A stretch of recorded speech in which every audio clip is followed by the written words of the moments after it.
ప్రజల దేవుని నామానికి మహిమ కలుగును గాక. మీకు అందరికీ ప్రత్యేకమైనటువంటి వందనాలు.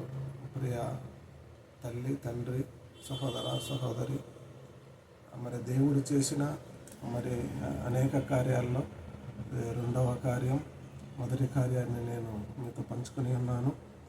రెండవ కార్యము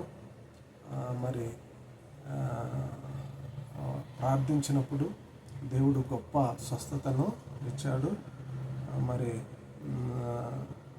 కాడయారులో క్యాన్సర్ ఇన్స్టిట్యూట్లో కృపానందం కృపానందం మా బావగారు, ఆయనకి క్యాన్సర్తో అడ్మిట్ అయ్యాడు. చాలా రోజులు దాదాపు ఒక 40 days అక్కడ ఉండటం జరిగింది. నేను కాడెన్స్వర్త్లో ఇంటర్లో వర్క్ చేస్తూ అక్కడికి వస్తున్నప్పుడు దేవుడు ఆయన కొరకు ఎక్కువగా ప్రార్థన చేశాను. దేవుడు ఆయనకు ఆశ్చర్యకరంగా స్వస్థతను ఇచ్చాడు. అందును బట్టి దేవునికి ఎంతో నేను స్తుతి స్తోత్రాలు చెల్లించుతున్నాను. ఆయనకే కాదు, అనేకులకు ఆయన స్వస్థతను ఇచ్చి ఉన్నాడు. మన ప్రార్థన వినే దేవుడు. ఇక్కడ నిర్గమకాండము 15:11 ఈ విధంగా ఉన్నది. యెహోవా వేల్పులలో నీ వంటి వాడెవడు? పరిశుద్ధతను బట్టి నీవు మహనీయుడవు, స్తుతి కీర్తనను బట్టి పూజనీయుడు, అద్భుతములు చేయవాడవు, నీ వంటూ వాడెవరు? అద్భుతాలు చేసే దాంట్లో యేసుక్రీస్తు లాంటి దేవుడు వేరొకరు లేరు. ఆయన నిన్న నేడు ఏకరీతిగా ఉన్న దేవుడు. ఆయన మహనీయుడు. వేవేవ దూతులతో పరిశుద్ధుడు పరిశుద్ధుడని ఎల్లవేళ కొనియాడబడిన ఒక గొప్ప దేవుడు మన ప్రభు అయినటువంటి యేసుక్రీస్తు. ఆయన పరిశుద్ధుడు. ఆయనలో ఏమాత్రము డాంబము అధికమైనటువంటి కోపము ఇవన్నీ కూడా ఆయనలో ఉండవు. ఆయన ప్రేమ కలిగినటువంటి తండ్రి. మహనీయుడు, అద్భుతాలు చేసేవాడు, కార్యాలు చేసేవాడు. అలాంటి గొప్ప దేవుడు అనేకులకు చేశారు. నా విషయంలో కూడా గొప్పగా స్వస్థత చేశాడు. కృపానందం బావ గారి విషయంలో కూడా చాలా ఆయనకి ఆశ్చర్యకరంగా స్వస్థతని చేశారు. ఇది నా జీవితంలో రెండో కార్యము. అది నేను గట్టిగా బిలీవ్ చేశాను. ఎందుకంటే నేను ప్రార్థిస్తున్నప్పుడు ఆయనకి మంచి స్వస్థత ఇచ్చారు. మా ఆఫీసులో వర్క్ చేస్తున్నప్పుడు ఆయనకి బ్లడ్ కావాలన్నప్పుడు మా ఆఫీసులో తోటి స్టాఫ్ దాదాపు ఒక 10 members అక్కడికి వెళ్ళి ఆయనకి బ్లడ్ ఇవ్వటము జరిగింది. బ్లడ్ తక్కువగా ఉన్నదంటే బ్లడ్ ఇవ్వటము జరిగింది. మాకు 3 షిఫ్ట్లు ఉండేవి. ఇంటర్లో ఆ 3 షిఫ్ట్లో జనరల్ షిఫ్ట్లో ఎక్కువగా నేను ఉండేవాడిని. దేవుడు గొప్పగా అక్కడ ఆ కార్యాన్ని జరిగించాడు. నిజమే, యెహోవా వేల్పులలో నీ వంటి వారెవరు? అద్భుతములు చేయవారు నీకు సాటి ఎవరు లేరు. అలాంటి గొప్ప దేవుని రెక్కల కింద మనం ఉన్నాం. చాలామంది నిర్లక్ష్యంగా ప్రభు అంటే వారికి చాలా ఇదిగా ఉంటారు, తేలికగా ఉంటారు. అది ఏమాత్రము మంచిది కాదు. దేవుని బట్టి భయము కలిగి ఉండాలి. ప్రవర్తన భయము కలిగి ఉండాలి. యథార్థముగా జీవించాలి. అదేవిధంగా అబద్ధపు మాటలు మాట్లాడకూడదు. చాలామంది క్రైస్తవుల కుటుంబాలలో అబద్ధపు మాటలు లోకమైనటువంటి సినిమాలు, సీరియళ్ళు ఎక్కువగా ప్రయోజనం చేస్తుంటాయి. అదేమాత్రము కుటుంబానికి మంచిది కాదు. సేవకులు కూడా చాలామంది సరైనటువంటి మార్గంలో బోధకులు ఉండాలి అనేటువంటిది వాక్యం చలవిస్తుంది. బోధకులు కూడా లేనప్పుడు శ్వాసులు, సంఘస్థులు ఉండలేదు. నడిపించే నాయకుడు ఉండాలి. ఒక సేవకునిగా ప్రజలను నడిపించేటప్పుడు మాదిరికరంగా జీవించాలి, యథార్థముగా జీవించాలి. చాలామంది నాకు మొబైల్ రిపేర్ చేస్తున్నప్పుడు, అన్నయ్య నాకు ఇది మాట వస్తుంది, ఈ యొక్క డిస్ప్లే రాలేదని చెప్తారు. బొమ్మ రాలేదంటారు. వాళ్ళు అన్నీ చదువుకొని ఉంటారు, అంత మాత్రం వాళ్ళకి తెలియదని కాదు. మరి ల్యాప్టాప్ కూడా అలానే అంటారు. మరి వాళ్ళ భాష అది, మనము వాళ్ళని అర్థం చేసుకోవాలి. కనుకనే మరి ఆ యొక్క మరి ప్రాబ్లాన్ని కరెక్ట్గా వాళ్ళు చెప్పినప్పుడు మరి సర్వీస్ ఈజీగా చేయగలుగుతాం. వాళ్ళ ప్రాబ్లమే కరెక్ట్గా చెప్పినప్పుడు సర్వీస్ని కరెక్ట్గా చేయలేరు. అది డాక్టర్ అయినా సరే, ఇంజనీర్ అయినా సరే. మా దగ్గరికి వచ్చినప్పుడు వాళ్ళు చెప్పే మాటలు బట్టి మేము వాళ్ళ యొక్క ప్రవర్తనను అంచనా వేస్తాం. ఈజీగా మేము క్యాచ్ చేస్తాం, అతను నిజం చెప్తున్నాడా అబద్ధం చెప్తున్నాడు. ఎందుకంటే అది ప్రాక్టికల్గా వస్తువు మా దగ్గరకు వస్తానే అది మేము చెక్ చేస్తాం కాబట్టి ఈజీగా తెలిసిపోతుంది. అది ఆయన చెప్పింది కరెక్ట్గా ఉంటే అతన్ని మేము గట్టిగా నమ్ముతాం. ఆయన చెప్పింది లేనప్పుడు చెప్పేది ఒకటి అది ఉండేది ఒకటి అయినప్పుడు అతన్ని మేము నమ్మము. అతన్ని హోల్డ్ చేసి అడపెట్టి మళ్ళీ రేపు రమ్మని చెప్పేసి మళ్ళీ రెడీ చేయకుండానే తిరిగి ఇచ్చేదానికి ఆస్కారం ఎక్కువగా ఉంటుంది. అట్టోళ్ళు ఆర్గ్యుమెంటు చేస్తారు. డాక్టర్ దగ్గరికి వెళ్ళినా నిజం చెప్పాలి, మరి ఇంజనీర్ల దగ్గరికి వెళ్ళినా నిజం చెప్పాలి. ఇది ప్రాబ్లము, ఇది కింద పడింది, వాటర్లో పడింది, మళ్ళీ ఇలా అని చెప్పినప్పుడు దాన్ని మేము ఫైండ్ అవుట్ చేసి ఈజీగా చేయొచ్చు. అది చెప్పకుండా మామూలుగా వచ్చేసి అది ఏం జరిగిందో నాకు తెలియదు అన్నట్టుగా ఇచ్చేసినట్లయితే దాన్ని చెక్ చేసేదానికి దాదాపు ఒక 2 days పడుతుంది. మరి అన్ని చెకింగ్ చేసిన తర్వాత అసలు ప్రాబ్లం కనుక్కోసరికి మరి వేరే ప్రాబ్లం వచ్చి కూర్చుంటాయి. అలా మరి బైక్ అయితే ఏమి, మొబైల్ ఏమి, ల్యాప్టాప్ ఏమి, మరి మనిషి యొక్క మరి వైద్య రీతిలో కూడా అలాగనే ఉంటాయి. ఒక ట్రీట్మెంట్ ఇస్తే ఆ వ్యక్తి తలనొప్పి అయితే కాలు కట్టిండనుకో, అది ఏమాత్రం నయం అవుతుందా? కాదు. అది ఎక్కడ ప్రాబ్లము అక్కడ చేయగలగాలి. చాలామంది అలాగనే ఉంటారు. అలాంటి వారి కాడికి ఈ యొక్క ప్రజలు కూడా నిజమైన డాక్టర్ ఎవరో తెలియదు, నిజమైన ఇంజనీర్ వాళ్ళ దగ్గరికి రారు కూడా. మరి దేవుడు మనకు చెబుతున్నాడు, నువ్వు యథార్థముగా మరి జీవించాలి. నువ్వు వర్ధిల్లాలంటే యథార్థముగా ఉండాలి. ప్రభు నిన్ను దీవించాలంటే మరి న్యాయముగా ప్రవర్తించాలి. మరి యథార్థత, నీతి అనేది క్రైస్తవుని జీవితంలో ఎప్పుడు దాన్ని మనం పోగొట్టుకోకూడదు. మాట అవునంటే అవును, కాదంటే కాదు. చాలామంది నా కాడ మరి సగమే చెప్తారు.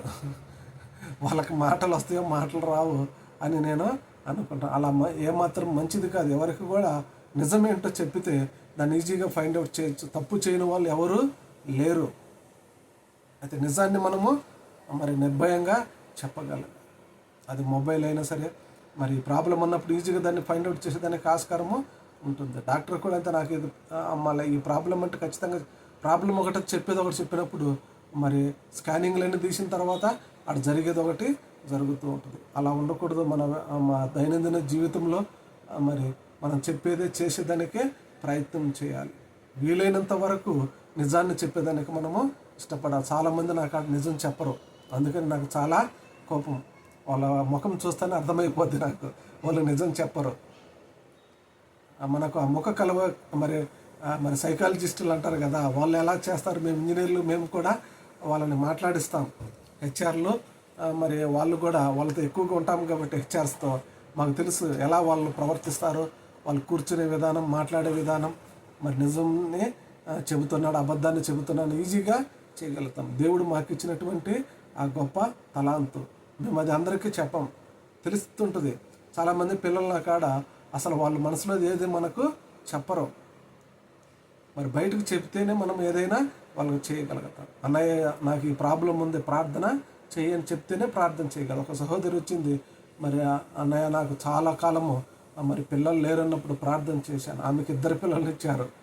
మరి స్పీడ్ బాగ్ తీసుకుని వచ్చినప్పుడు అమ్మ నువ్వు యేసయ్యని అంగీకరించని చెప్పాను. ఎందుకంటే నాకు స్పీడ్ బాక్స్ అవసరం లేదు. ప్రభు కార్యం చేసినప్పుడు ఎన్నో సంవత్సరాల నుంచి నీకు పిల్లలు లేనప్పుడు ఆ జీవితము ఎంత మోడుబారిన జీవితము. ప్రజలు నిన్ను ఎన్ని విధాలుగా నిన్ను బాధ పెట్టుంటారు. ఒక సంతోషంగా ఉన్నప్పుడు ప్రభువు నీకు ఆ కార్యం చేసినప్పుడు వెనుకడిగా వేయకూడదు. నా జీవితంలో మొట్టమొదటిగా నా యొక్క వ్యక్తిగత సాక్ష్యాన్ని మీతో పంచుకున్నాను. మరి అది దేవుడు నన్ను స్వస్థపరిచాడు కాబట్టే మీ మధ్యలో ఉంటున్నాను. కనుకనే ప్రియమైనటువంటి సహోదర మరి తండ్రి తల్లి వీలైనంత వరకు పిల్లలకు కానీ మనకు కానీ నిజాన్ని మాట్లాడటం మనము నేర్చుకోవాలి. మన పిల్లలకు అది నేర్పించాలి. మరి మరి టీచర్స్ మరి పిల్లలు చెడిపోయారంటే టీచర్స్ కారణం, మన పిల్లలు చెడిపోయారంటే తల్లిదండ్రులు కారణం. ముఖ్యంగా కుమారుడు చెడిపోయినంటే తండ్రి ఖచ్చితంగా మరి 100% అతను సరిలేడనే. మరి కుమార్తె చెడిపోయిందంటే తల్లి మంచిది కాదని.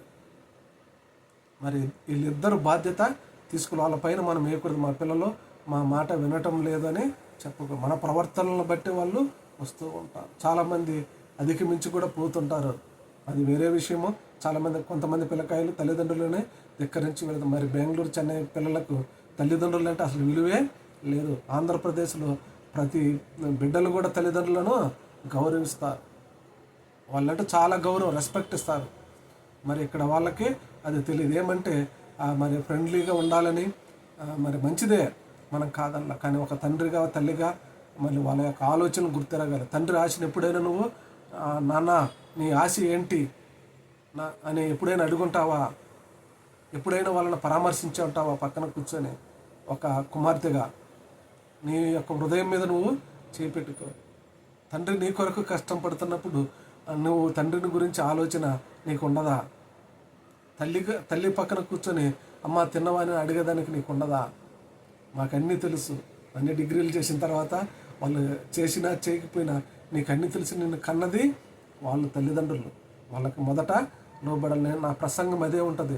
నువ్వు దేవునికి లోబడేదానికి ముందుగా నీ తల్లిదండ్రులకి నువ్వు లోబడాలి. నువ్వు తల్లిదండ్రుల మాట వింటేనే నువ్వు దేవునికి లోపడతావు. నువ్వు తల్లిదండ్రులకే లోపడని వాడివి దేవునికి లోపడతావు అంటే నేను అస్సలు నమ్మను. నా లాజిక్ అది.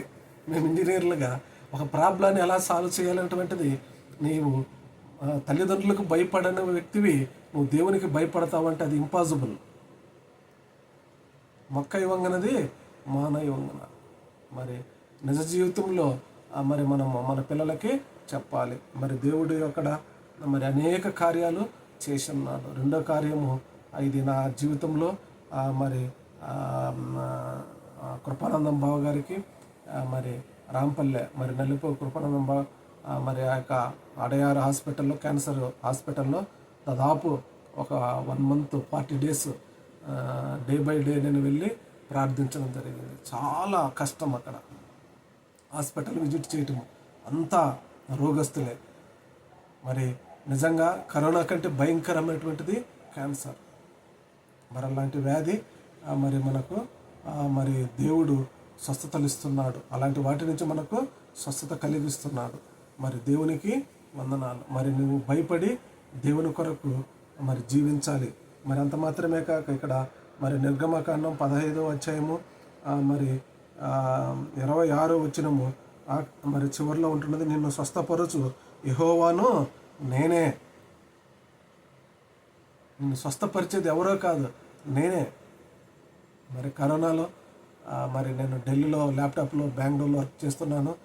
మరి ఒక 6 months నాకు ఆ ఢిల్లీ వారు మరి నాకు మరి ఆఫీస్ పాస్ ఇవ్వటం జరిగింది. బెంగళూరులో ఎక్కడైనా నేను వెళ్ళి మరి అధికారులు కాడ వారి యొక్క ల్యాప్టాప్స్ని మరి సర్వీస్ చేసేదానికి నాకు 2-wheelerకి నాకు ఇద్దరికి కూడా పాస్ ఇవ్వటం జరిగింది. ఆ పాస్ నేను ఎప్పుడు పెట్టుకుని ఈ కరోనాలో కూడా తిరుగుతున్నప్పుడు మరి ఇక్కడ విధాన సౌదాలో మరి దాదాపు ఎమ్మెల్యేలు, ఎంపీలు అక్కడ ఎక్కువ మంది ఉంటారు. దాదాపు 6 months నేను మరి ఆ యొక్క మరి ఇస్రోలో కూడా ఒక 6 months పనిచేయటం జరిగింది. విధాన సౌధలో కూడా ఒక 6 months నేను పనిచేయటం జరిగింది. అలాంటి సందర్భంలో మరి ఆ పాస్ నా దగ్గరే ఉన్నది. వాళ్ళు ఢిల్లీలో మరి ల్యాప్టాప్ వారు నాకు ఇచ్చి ఉన్నారు. మరి రామయ్య హాస్పిటల్ ఒక పాస్టర్ అమ్మ అక్కడ అడ్మిట్ అయినారని తెలిసి మరి నేను అక్కడికి వెళ్ళి వాళ్ళని పరామర్శించేదానికి అక్కడికి పోయినప్పుడు వాళ్ళు నాకు నా లోగాకు అలౌడ్ చేయలేదు రామయ్య హాస్పిటల్లో. అప్పుడు నేను ఆ ఢిల్లీలో చేస్తున్నటువంటి ఐడి కార్డ్ని ఆ పాస్ను చూపించి నేను మరి ప్రేయర్ చేసేదానికి వెళుతున్నప్పుడు అక్కడ మరి సిబ్బంది నన్ను అక్కడికి వెళితే మరి నిజంగా మరి ఆ పాస్టర్ అమ్మాయి చాలా సంతోషపడ్డారు. మరి వెంటిలేషన్ మీద ఉన్నారు, చాలా మరి బాధపడుతూ ప్రార్థన చేశాను. అద్భుతంగా స్వస్థత పొందారు. ఇప్పుడు వాళ్ళిద్దరూ కూడా క్షేమంగా ఉన్నారు. మరి వాళ్ళకి కానీ గుర్తుంటే ఎస్ అని కామెంట్ చేయండి, నేను సంతోషిస్తాను. ఇలాంటి చాలా మరి బెంగళూరులో చేసి ఉన్నారు. మరి దేవుడు అలాంటి గొప్ప కార్యాలు చేసే దేవుడు. నా కళ్ళ ముందు మరి స్వస్థతను మరి వెంటనే రెండో రోజు వాళ్ళ ఇంటికి వచ్చారు. ఎంత సంతోషం. మరి అనారోగ్యంలో ఉన్నప్పుడు, మరి ఆహారం లేనప్పుడు, వస్త్రహీనతగా ఉన్నప్పుడు, దరిద్రంలో ఉన్నప్పుడు మరి నిన్ను పిలుచుకున్నాడు. కనుకనే నీవు ప్రభువుని గుర్తెరగాలి. ప్రభువు అంటే నువ్వు తెలుసుకొని నువ్వు ప్రభు వైపు పోతున్నప్పుడు ఎబ్రియులకు రాసిన పత్రికలు 12 మొదటి 2వ వచనాల్లో మరి సులువుగా చిక్కులు పెట్టు పాపములను విడిచిపెట్టి విశ్వాసమునకు కర్తయు దాన్ని కొనసాగించువాడు నాయన యేసు వైపు. మనము దేవుని వైపు, మనుషుల వైపు చూడకూడదు, పాస్టర్ల వైపు చూడకూడదు, చర్చిల వైపు చూడకూడదు. మా చర్చి ఈ చర్చిలన్నీ పరలోకంలో ఉండవు, ఈ పాస్టర్లో ఉండరు. నిన్ను దేవుడు ఎన్నుకున్నాడు. నీ విశ్వాసం నిన్ను రక్షిస్తుంది. నువ్వు ప్రార్థిస్తే దేవుడు నీకు అనుగ్రహిస్తాడు. పాస్టర్ లెక్కే కాదు. ఏమో పాస్టర్లో పైనుంచి వచ్చి ఎక్కడ మ్యాజిక్ చేసేవాళ్ళు కాదు. రియాలిటీలో మరి యేసయ్య అందరికీ ఇచ్చేవాడు. ఆయన యేసుక్రీస్తు అందరికీ ప్రభు గనక నువ్వు ప్రార్థన చేస్తే నీకు స్వస్థత కలగద్దు. మేమే కాదు, నువ్వు విశ్వసించి ప్రభువా నా కష్టకాలంలో ఉన్నాను, నా తల్లిదండ్రులు నన్ను చేయబెడిచారు, నా అయిన వారు నన్ను చేయబెడిచారు, నేను బాధల్లో ఉన్నాను ప్రభు, అప్పుల్లో ఉన్నాను, బాడుగులు కట్టుకోలేకున్నాను. ఒకవేళ నువ్వు కన్నీరు కారిస్తే సహోదరుడా మరి దేవుడు తప్పక అద్భుతాలు ఎన్నో జీవితాలను మరి చెన్నై, మరి బెంగళూరులో, మరి ఆంధ్రాలో నేను ప్రార్థించినప్పుడు ఎన్నో జీవితాలను దేవుడు కుటుంబాలు నిలబెట్టాడు. మరి అలాంటి వాటిని చూసి చాలామంది దైవజనులే మరి మరి మా పైన నిందలు వేసేదానికి ఉన్నారు. మరి లోకస్తులు కాదు, దైవజనులు కొంతమంది ఉన్నారు. మరి తోటి సేవకులు గౌరవించరు. ఒక జంతువుని గౌరవించుకుంటుంది, కానీ ఒక మనిషిని గౌరవించలేదు. ఒక డాక్టర్ని గౌరవిస్తాడు, ఒక సేవకుని గౌరవించలేడు. అదేమిటో మరి సేవకుల్లో చిన్నవాళ్ళు పెద్దవాళ్ళు అనేది అందరూ సమానమే ప్రభువులు. మరి గొప్ప దేవుడు మరి అలాంటి మరి వరాన్ని దేవుడు. అందుకని నేను చాలామంది బాగైన తర్వాత ఇక నాకు అవపడకుండా వెళ్ళిపోతారు వాళ్ళు.